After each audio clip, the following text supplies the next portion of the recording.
Yeah, I'm an expert.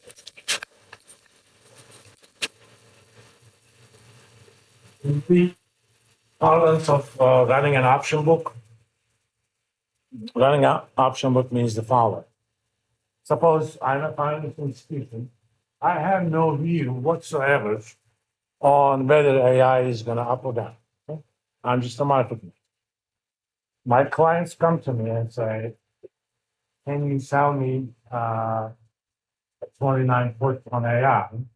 That's going to mature, that's going to expire on March 1st. He said, sure. Sometimes you can find a matching trade from the market, obviously take it. You buy it at the market at, let's say, 305, somebody like you told me 305. And if your client is willing to buy it at 310 from you, you happily sell them 310. That's being a broker, okay? Or deal. But sometimes, especially on somewhat esoteric stocks and deep out of the money options, market is not that deep. Bid offer spreads are high. And we look at the bid offer spreads on AI. AI 29 puts.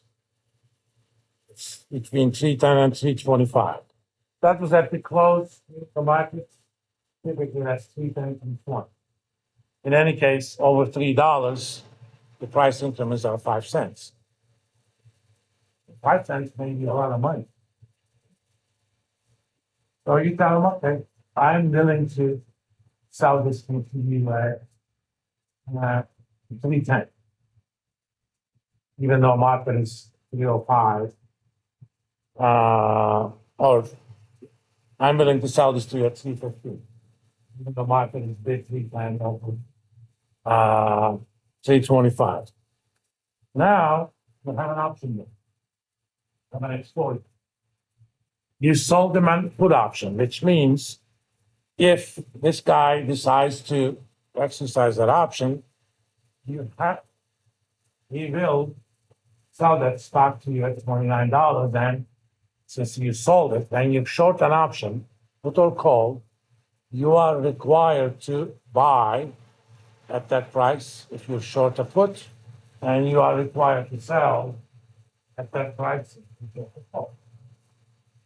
So let's think about your exposure. If the stock, and they have an earnings announcement. Suppose they had a really bad earnings announcement, very below expected. The stock is okay. I would not be surprised if it goes down all the way down to $20. No? At least initially. Well, as soon as it sees $20, if I'm holder of that put option, if I bought it, I'm going to say, please, here's 100 shares. I'm selling it to you. Give me $29 per share, which is 2,900. But what am I going to do with those 100 shares? They're worth only 2,000 in the market. So if I don't do anything and just say, let the wind take me wherever it takes me, I'm going to lose $900 on that. I mean, I charged the guy $315 for the option, so 900 minus $315, I lost $585. There's the other side. Seeing that, you could say, maybe I should actually short this stock right now. Okay. If I short it and it goes down to 20, I'm going to make all that difference. I'm happy. Let's say you did 100% short, right? And shorting is not big deal in the market, especially for brokers. That means you actually borrow somebody else's AI stock, you sell it in the market, and it goes down, you buy it back, put it back in the stock loss. I mean, Robinhood doesn't allow you to short it, but Fidelity, Schwab, you can actually short stocks, even as an individual. I don't know why Robinhood doesn't allow it. Maybe they don't want people to short the Robinhood stock. I don't know, but they don't. In any case, suppose you did that, and instead of having a bad earnings announcement, they blew the expectations. And I don't know what's expected. In fact, you can figure it out. Not, I shouldn't say I don't know.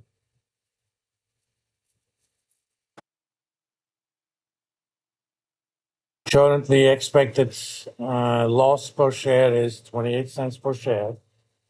Some of the startups are going to be not too surprising.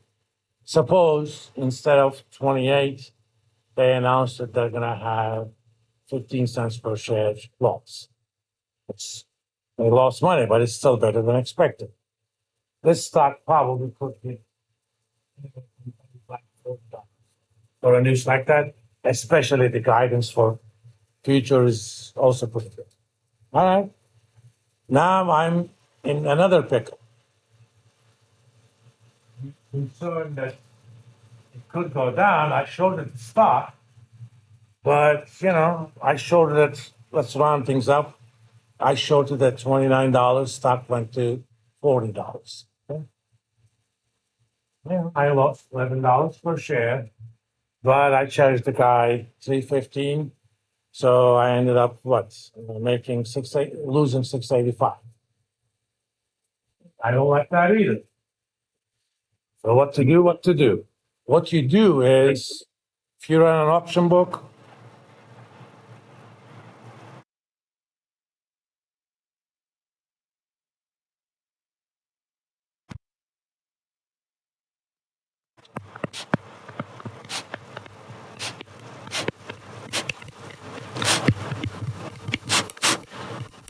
at a minimum,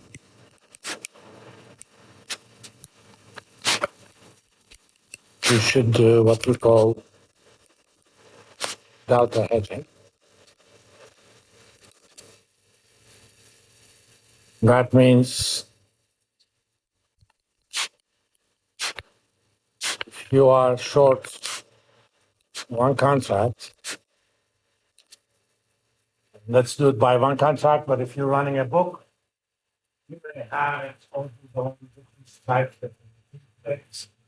That's why we call it a book. But when I'm running this, I'm going to actually calculate the delta of my book. And thankfully, delta is a linear operator. So if I have the deltas of the individual contracts, all I have to do is add them up with the number of contracts and stuff. I get my book delta. But suppose your book is just one contract. So you just go to the market, into the market to see how can I actually manage an option book. If you do it right, running an option book to the client is very lucrative. If you do it right, effectively, you charge them a relatively high bid offer spread. Robinhood actually makes more than half of their profits from revenues from their option book. They don't take directional positions. They buy and sell with the clients. For example, let's go back to the 29 option. Somebody's willing to buy 59 contracts at 310, and somebody's willing to sell 80 contracts at 325. But if you look at the open interest, that cannot be individual players. Open interest means how many contracts are out there somebody bought and somebody sold. Only 162. If a bid is half of the open interest, that means there's a market maker over there. Almost always. So I would be extremely surprised if that 80, most of that 80 is not Robinhood, and similarly, most of that 59 is Robinhood. A lot of careless traders, when they buy and sell options, they send active buy or sell orders. An active order sells at the bid, buys at the ask. You're basically killing yourself from the very start, especially if you're doing short-term trades.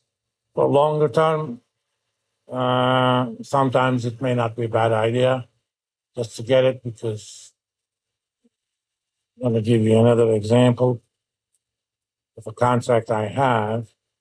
This is a way out of the money and longest available.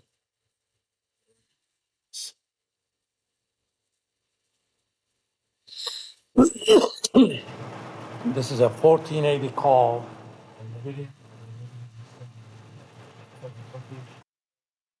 And it expires on December 26, 2026. I have a very bullish view, especially long term on NVIDIA. With long term options, you can actually wait.